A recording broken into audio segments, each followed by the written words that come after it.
everyone. As some of you may know, I've decided to do something stupid and try and run a marathon this year. So I'll be dropping a lot of details about that on my Insta page as well as here. I'm going to be running the Niagara Falls Marathon rather than the New York City one. Reasons for that I'll go through later. But today we are here at Brooklyn Bridge, just about to run it. Oh, look at the sunset in the back. Beautiful. But here at Brooklyn Bridge, the last time I came to Brooklyn Bridge to try and run, it was super packed. So it is now 7 AM. Got my GoPro on me. Hopefully get some great footage. So before we get started, I just wanted to talk about the two groups that I'm fundraising for whilst running the marathon, which are Blossom Trust and Pearl. Blossom Trust started out in 2012 with an aim to help disadvantaged children in Sri Lanka, but they have since expanded their projects to education, mental health, empowering women, children care, agricultural support and COVID support to achieve this objective. So Pearl, which is People for Equality and Relief in Lanka, started out in 2005. There were a group of students who volunteered in Sri Lanka and saw the hardships of the Tamil people. Upon their return to the US, they created Pearl to increase engagement between Americans and elected officials to urge the US government to play a role in Sri Lanka.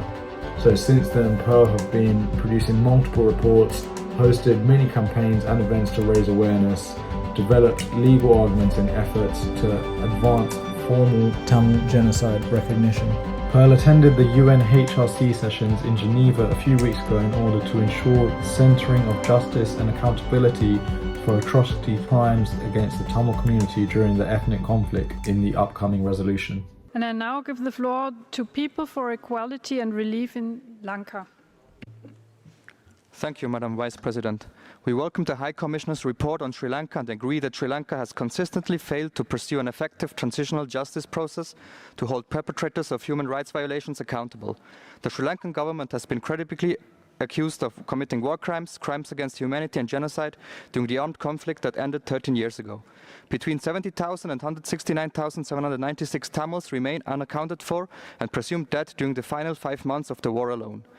Considering Sri Lanka's persistent refusal to deliver justice, only an internationalized process holds any hope for Tamil victims and survivors. Thank you, Madam Vice President.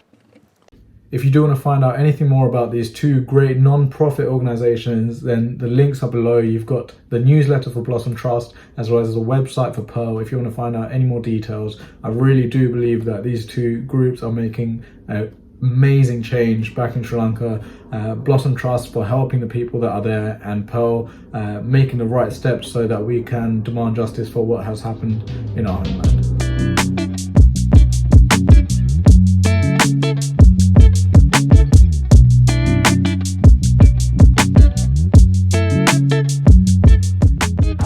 If you guys can hear me, but this beautiful bridge was built in 1883. It's taller than the One World building over there.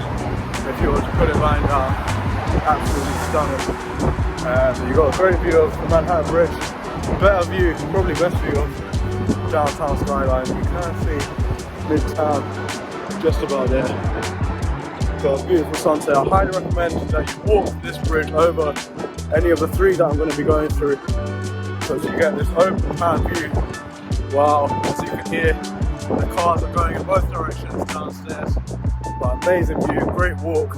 Shouldn't take you more than half an hour if you're going at a good pace. I have no idea how Casey does this on a regular, but I'm going to try recording while filming, very loud still. But we're on the Manhattan side of Brooklyn Bridge, so this connects Chinatown to downtown Brooklyn, which is near like to Dumbo, the Pebble Beach, which I'm going to head back to. But if you are going to do Brooklyn Bridge, I suggest you walk it rather than cycle, because the walking path is at the top, cycle is just down there, so you don't get the great view.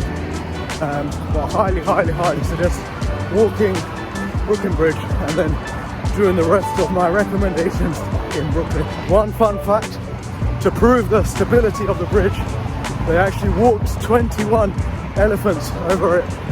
So if you're ever worried about it collapsing, you don't get to be. So this is one of my favorite places to chill. I think it's called the Pebble Beach. It's usually honestly so quiet. I mean, it is quite early, but you get a great view of Brooklyn Bridge. You've got Manhattan Bridge just here, and like a lot less busy than you'd expect for a beach in one of the busiest cities, but beautiful place to chill. Once you've done Brooklyn Bridge, I say just head towards the water, and you want to aim for Manhattan, the Blue Bridge right here, and you'll come across this and a few of the other favorite spots of mine.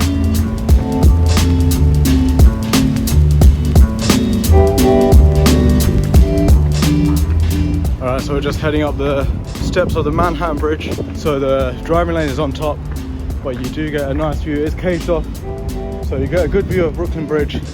And one little tip for you, if you do want to get a great photo, video, whatever, there are a few holes in the fences, about a third of the way from Brooklyn side to Manhattan, just like a big ripped hole if you do want to get a great photo, which is where I get mine. The Manhattan Bridge was made in 1909 to kind of spread the load of traffic between the Brooklyn Bridge and the Williamsburg Bridge. I'd highly suggest walking the Brooklyn Bridge over this if you had to prioritize, but this was also a nice stroll. But I would suggest cycling, because on the other side of the bridge you have the cycle lane, and that's a better view of Uptown compared to any kind of cycle view you get of Brooklyn Bridge, which isn't that good. I got a funny instance the other day. So at the moment I'm at 3 weeks before the marathon. Last week I was at 4, so I thought, let me look for a 4-week marathon training plan, trying to cram as always. And then I click on one, and this is what it says. To get you to the start of that program on point and ready to go. Look guys, here's the hard truth. 16 weeks goes by in a flash. And that's usual average length of those marathon programs that you see out there. What should a month before I start training for that marathon get me to? So that was the 4 weeks before the 16-week training plan, which I clearly did not do. So yeah, kind of screwed. So a lot of people have been asking why, since I'm in New York, I'm not running the New York Marathon. So to get into that, there's a few ways. So one, there's a raffle, which you have to pay still $300 for. Or the main way I think a lot of people do is to raise money for charity. It's usually around the 2.5 to 3K mark that you have to hit. But it's for certain charities only, so the ones that I think are sponsored by the New York Marathon, and a lot of them are like the big basic ones, so you can't really do something that you choose, which is why I had a look around for nearby marathons, and I found the Niagara Falls one, which I think might be wrong, it's their 23rd year this year, and the people have been really great to organise with, very friendly. So that is why I'm doing the Niagara Falls one instead of the New York Marathon.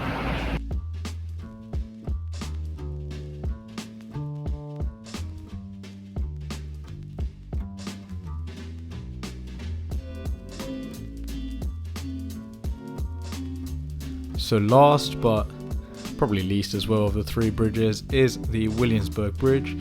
It was built in 1903, which is 20 years after the Brooklyn Bridge and 6 before the Manhattan, and it connects the Lower East Side of Manhattan to, as you can guess, Williamsburg. So similar to the Manhattan Bridge, the cycle path and the walking path are level, so the views are okay, not as good as the other 2. I hope you guys enjoyed this. I definitely had no clue of the distinction of the 3 bridges, and running over them and seeing them were amazing. Some great views of the city, and I highly recommend it to anyone who's here. If you guys enjoyed, then hit that thumbs up, click that subscribe, and please do donate. All the links are going to be below, so check that out, and thank you guys very much. See you next time. We're on the Sign Then Flex today.